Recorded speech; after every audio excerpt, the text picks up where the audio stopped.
Bom, na aula de hoje eu vou falar um pouquinho sobre os conceitos de movimento. Na verdade, eu deveria ter falado isso na aula passada, só que eu acabei me esquecendo, mas não tem problema, o que eu não falei na aula passada, eu vou falar nessa aqui. Então vai ser uma aula bem tranquila, não vamos nos acostumando, porque daqui um pouquinho os cálculos vão chegar, mas sem estresse, tudo de uma maneira muito tranquila. Então, eu vou fazer para você agora uma pergunta clássica da física. E, bom, como você não está me vendo, infelizmente ou felizmente, eu vou criar aqui na tela uma situação e peço a você que entenda essa situação como uma situação real. Eu vou ativar aqui a minha super velocidade para fazer um desenho, então espere um pouquinho.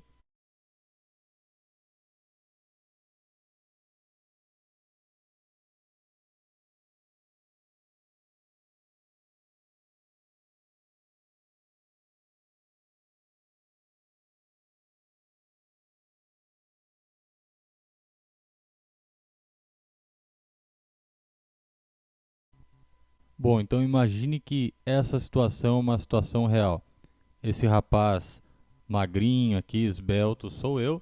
Eu estou parado ao lado dessa árvore, estou cantando aqui.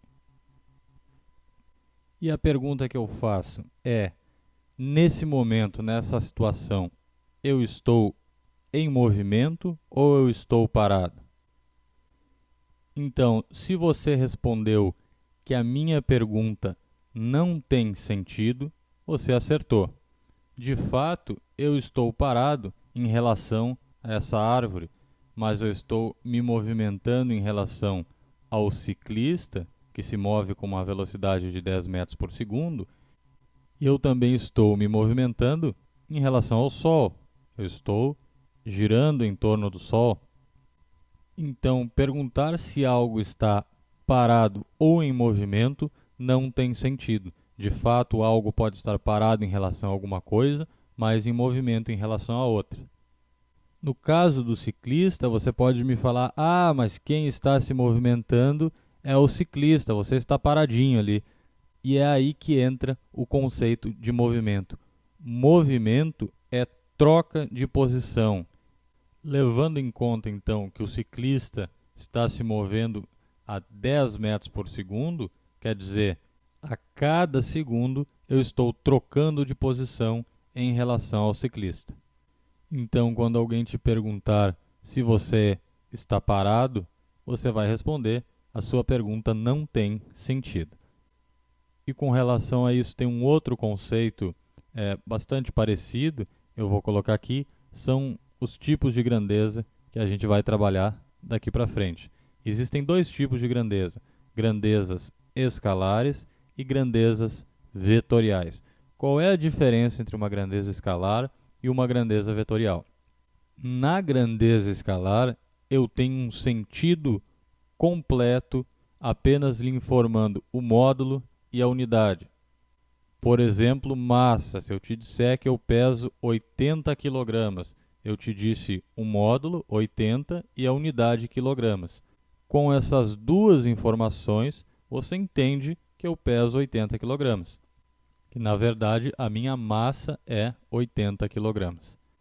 Temperatura, outra grandeza escalar. Se eu te disser que na cidade onde eu moro fazem, nesse momento, 10 graus Celsius, eu não preciso lhe dar nenhum complemento para a informação fazer sentido. Se eu te disser que fazem 10 graus Celsius na horizontal, isso aí sim vai ficar sem sentido, não é verdade? Agora, nas grandezas vetoriais, eu vou precisar de um complemento para fazer sentido. Vamos fazer uma experiência. Eu vou me levantar da minha cadeira.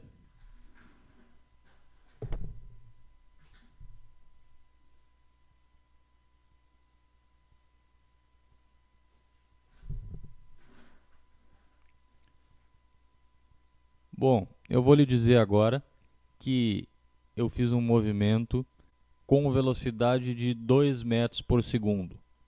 Você aí do outro lado consegue visualizar, imaginar o movimento apenas com essa informação? Não, você não consegue, você não sabe para onde eu fui. Agora eu vou lhe dar um complemento. Eu fiz um movimento, me levantei da cadeira, fui na horizontal para a esquerda com uma velocidade de 2 metros por segundo e voltei e agora estou aqui novamente falando com você.